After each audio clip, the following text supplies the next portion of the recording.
Whenever we finish a project, we do a lot of soul searching. A lot of reference got kicked around. The Seven Samurai, the Magnificent Seven. We talked very early on about showing off a more human approach to Spartans. I mean, we definitely focused on trying to go back to sort of the core of what made Halo CE, the Combat Evolved, the sort of phenomenon that it is. I remember my first time playing Halo, and I was in that first level, and after winding through these technical corridors, fighting aliens, and then I step out into this world, and it just opens up in front of me, and it's beautiful and alien and huge. That was a sort of seminal moment for me, and I think that's part of what we want to capture in Reach. Something that was core to the game at the beginning was that sense of wonder and exploration. We started with a series of events. We basically set out like, okay, from this date on Reach to this date, we built a military campaign. We all had a desire to really flesh out the backstory of what happened prior to Master Chief and Cortana even entering the picture. We knew there were other Spartans, and it just seemed like such a rich area to tell a character-driven story with new characters. We wanted this team to feel like a Delta Force type team that are usually a smaller number. Why are we not seeing explosives residue? This particular team, Noble Team, they've survived by staying together. You're Noble 6, you're a replacement for a Spartan that's died. You're experiencing this story, boots in the mud. We looked at the story of Reach, and it was obviously a more intimate, character-driven story.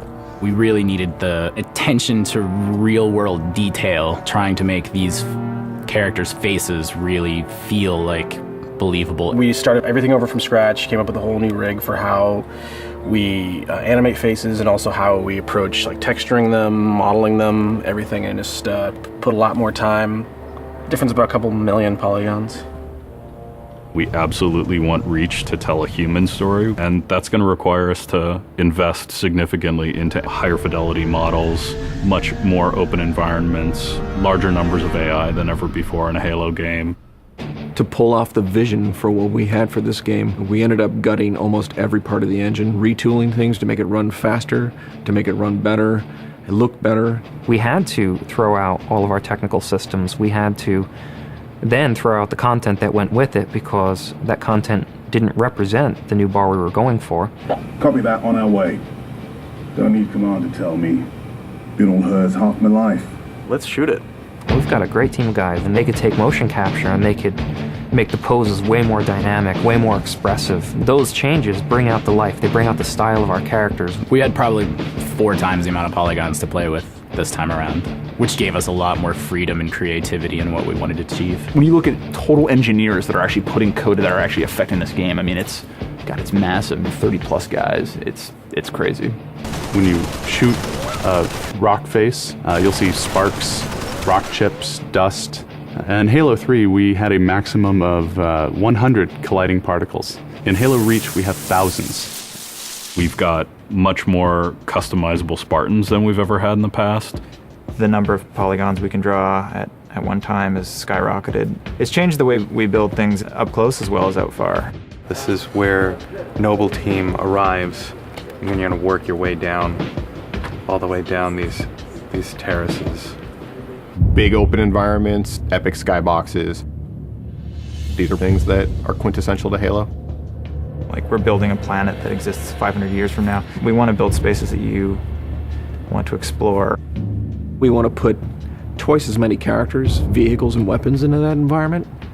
That's going to require massive improvements to the way we handle our artificial intelligence in the game. We now can put so many AI in an encounter that you can put 4 Spartans, the player, 8 Marines against 30-ish Covenant, and that's an actual serious challenge. Bringing the elites back was something that was really a true joy for us because they're such an awesome character to fight. What if the Spartans and the soldiers don't actually understand what the aliens are saying? What's that going to feel like? What if we can get back to having the aliens feel really alien and threatening? The these people and this planet and this story deserve something new and different. Just a different underlying sense of tragedy, heroism. We're rebuilding everything from the ground up. You have to walk this very fine balance. We want to add new things, but we don't want to rough up anybody's baby. I mean, that's the whole thing about the crazy sausage that is Bungie's Halo Reach ODST universe, is that we've sort of developed this gameplay that every person sort of has the different things about it that they like, and I still think that we still struggle to figure out exactly what, like what can we add or remove without pissing off certain people in the population. We looked at the Halo 3 assault rifle, and it really does feel kind of dated. It fit the tech then, but now we have all of these new polygons to play with. We went to a lot of trouble to sort of ground the weapons and the vehicles more in this sort of more real, more gritty world. We refined a lot of the weapons to push them into their particular role, and that role is defined a lot by range and the range of combat that you're going to play. For instance, the DMR, which is a sort of medium to long range suppression marksman rifle.